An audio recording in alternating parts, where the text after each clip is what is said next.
Dear bitches, hello all, I'm back. This is Scrap Kitchen, and I was off last week. Not really on purpose, but because I was doing other things last Sunday, which is when I record these, and so I couldn't get around to it. This week I am getting around to it, thank goodness. So I'm going to do a bumper update and for a little while. This is episode 8. I think I'm calling it Ostara, which is pagan Easter, and the pagan stuff is all it was invented in the 60s by some random dude who's just trying to string stuff together to kind of recreate nationalist British identity. Who knows? But also, thinking about the seasons and celebrating what happens seasonally, it's a fine framework. So we celebrated Ostara a couple of weeks ago, which was on the solstice. We actually celebrated a couple days after the solstice because I didn't have the official date for the solstice and I just was going off my diary and I realised I missed it. Anyway, so my partner and I invited people to the house. We made local rabbit, lots of vegetables, and box buns, but with a wheel of the year on them instead of a cross. And people brought all sorts of stuff. Someone brought something called cherry bounce, which is an absolutely lethal combination of grain alcohol, sour cherries and sugar. Delicious, but lethal. And people brought some or performed. So someone brought their bassoon and played their bassoon to us in the back garden. We had a fire, people danced, and we had to teach some people a card game. And it was just really, really lovely to celebrate the group. And I've always kept my pagan-ish celebration pretty key or personal, even just me. And I'm really grateful that my beloved is so excited about doing them too. And then he's just doing them with other people because they're so much better with other people. Most things are better with other people. So yeah, that's what we've been up to.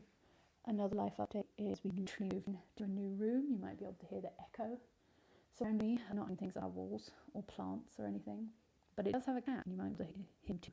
So that's pretty nice. So we've moved everything in, and then we need to settle, let the silt settle before we put stuff up on the walls. I think it's really helpful to know where the sunlight comes in and how it hits and what you want and what walls you look at more to put up key pictures of my family and friends. I want to have space for them. So yeah, I have to settle into this room before pictures go up. But yeah, so those are our life updates.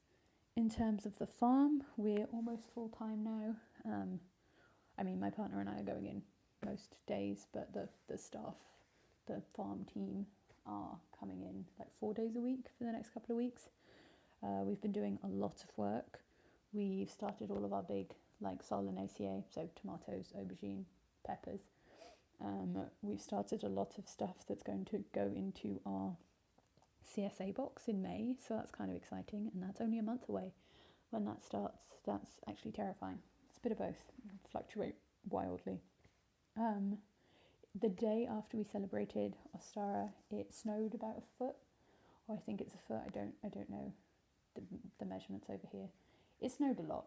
It was quite a bit, at least several centimeters.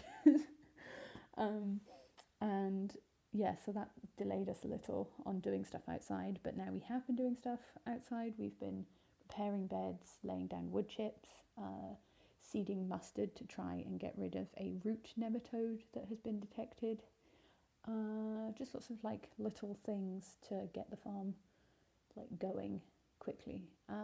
One of the amazing things is that a lot of people who worked last year have come back this year, so there's a lot less training. We're still obviously around to answer questions for them, but people don't need to be told how to plant things in the same way, and so things are moving a lot quicker. Everyone's come in with a lot of spring energy, and that's just really exciting to be around. In terms of our future farm, we're currently working on the business plan. It's been 2 weeks since my last update, and my partner and I have been talking through various legalities and all the things we need to get sorted for that. And we're about to work on the finance section, which sounds daunting, but since he's a Virgo and I'm a Virgo moon and Mercury, it's actually very exciting because we get to do Excel spreadsheets, and that is our love language. So we also have a lot of spreadsheets to go off. We basically planned out this year's farm on Excel, so we know how to plan out next year's hopeful future farm that we start on Excel and make it accurate and realistic. So that's pretty exciting to be doing. Not many other updates.